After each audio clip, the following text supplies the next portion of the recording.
Baik, terima kasih Pak Ketua. Assalamualaikum warahmatullahi wabarakatuh. Yang terhormat Bapak Ketua Pimpinan Komisi 11 dan juga Bapak Ibu anggota Komisi 11 DPR RI. Pertama-tama tentunya kami mengucapkan terima kasih atas respon, support, dan perhatian yang diberikan oleh Bapak Ibu sekalian kepada kami di Bank Indonesia. Dan beberapa hal memang sudah kami catat juga Pak, untuk kami akan memberikan paparan secara garis besar. Tentunya nanti kalau ada yang perlu didetailkan kami akan menyampaikan secara tertulis. Yang pertama terkait dengan isu nilai tukar, di mana ini juga semua hampir menjadi concern dari Bapak Ibu sekalian. Dan tadi juga sempat ditanyakan oleh Bapak Dolfi bahwa dalam nilai tukar ini Bank Indonesia mempunyai kebijakan intervensi, kemudian ada BI rate, dan kemudian ada SRBI. Mungkin kalau saya bisa tambahkan bahwa yang selama ini kami lakukan itu memang adalah BI rate kita gunakan untuk stabilisasi. Apakah itu terkait dengan nilai tukar atau terkait dengan inflasi. Kemudian untuk intervensi itu juga adalah kebijakan yang selama ini kami lakukan, baik itu untuk spot, DNDF, ataupun itu untuk yang sifatnya di pasar SBN pada saat terjadi outflow yang besar di pasar SBN. Nah, itu semua memang benar yang seperti Bapak sampaikan, Bapak Ibu sampaikan bahwa ini semua jangka pendek, dalam artian tidak akan impact-nya itu mungkin bisa sesaat. Nah, tentunya ini memang akhirnya kami kembangkan juga dengan berbagai kebijakan yang terkait dengan bagaimana kita memperkuat nilai tukar kita. Kuncinya kan sebenarnya adalah supaya distribusi supply di pasar itu tersedia, likuiditas tersedia. Nah, oleh karena itu cara pertama yang kami lakukan adalah bagaimana kita perlu memperdalam pasar uang kita. Terobosan yang kami lakukan di tahun 2024 ini di awal itu adalah bagaimana kami memperkenalkan yang namanya operasi moneter pro market, di mana dengan operasi moneter pro market kita akan menggunakan dealer-dealer utama yang juga tentunya bersama-sama dengan Bank Indonesia itu masuk ke pasar untuk menambah likuiditas, apakah itu untuk rupiah atau juga untuk US dollar dalam rangka Bank Indonesia menjalankan tugasnya. Nah, kemudian juga di dalam operasi moneter pro market tersebut kami juga menggunakan SRBI. Nah, SRBI itu atau Sertifikat Bank Indonesia pada dasarnya adalah penyempurnaan dari instrumen operasi moneter yang kami miliki, di mana sebelumnya kami melakukan penyerapan likuiditas dari perbankan itu menggunakan reverse repo. Jadi Bank Indonesia mengeluarkan reverse repo, instrumen reverse repo, di mana bank-bank kemudian melakukan placement ke Bank Indonesia dalam rangka untuk menjaga stabilitas. Di SRBI kita sempurnakan bahwa instrumen itu tidak hanya dalam bentuk reverse repo, karena kalau reverse repo uang itu akhirnya mandek di Bank Indonesia dan tidak bisa diperdagangkan. Nah, kami memperkenalkan OM Pro Market dengan tentunya kita sudah mempersiapkan SRBI itu, di mana SRBI sudah sekarang ini pemilikannya juga sudah menyebar, tidak hanya bank-bank tertentu, bahkan partisipannya juga bisa mulai bertambah.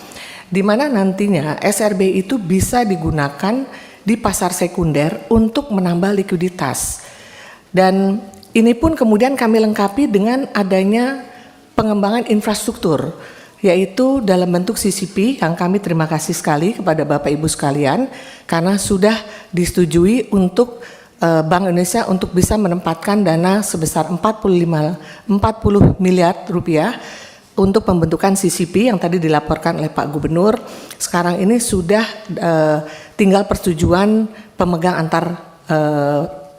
antar pemegang saham. Jadi sudah dan kami rencanakan di tahun 2024 ini di semester kedua akan mulai implementasi untuk CCP. Dan di dalam CCP itu nanti tentunya akan dia bisa menambah pasar uang karena akan diperdagangkan di situ, apakah itu repo ataupun itu DNDF ataupun itu bentuknya hedging instrumen lainnya seperti yang tadi disampaikan oleh Bapak Ibu sekalian. Jadi ini adalah upaya yang akan dilakukan oleh Bank Indonesia dalam jangka menengah panjang. Ditambah tentunya kami tetap melakukan intervensi dan juga tetap akan menggunakan BI rate sebagai policy rate kami pada saat dibutuhkan. Itu mungkin yang terkait dengan nilai tukar. Mohon maaf, satu lagi juga yang menjadi kebijakan kami jangka menengah panjang adalah dengan terus mendorong LCT atau Local Currency Transaction. Sebelumnya kami menyebutnya LCS, sekarang kami menyebut LCT karena kita kembangkan juga untuk sistem pembayaran. Di mana LCT ini terus mengalami peningkatan, di mana di bulan per Mei ini dibandingkan dengan tahun lalu itu naiknya sudah 39%, yaitu posisi di bulan Mei adalah mencapai 3,8 miliar US dollar. Dan jumlah pelakunya pun terus bertambah. Kalau tahun 2023 baru 2.602 nasabah, di bulan Mei 2024 sudah mencapai 4.386 pelaku.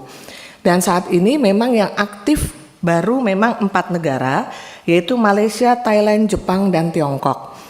Tapi kami sudah dalam proses persetujuan MOU dengan Korea, dengan Singapura, dan Uni Arab Emirates. Jadi kita akan terus peningkatan untuk program LCT kita ini tentunya dengan mempengaruhi karakteristik dari hubungan ekonomi kita dengan negara-negara mitra plus kesiapan dari bank sentral di negara masing-masing.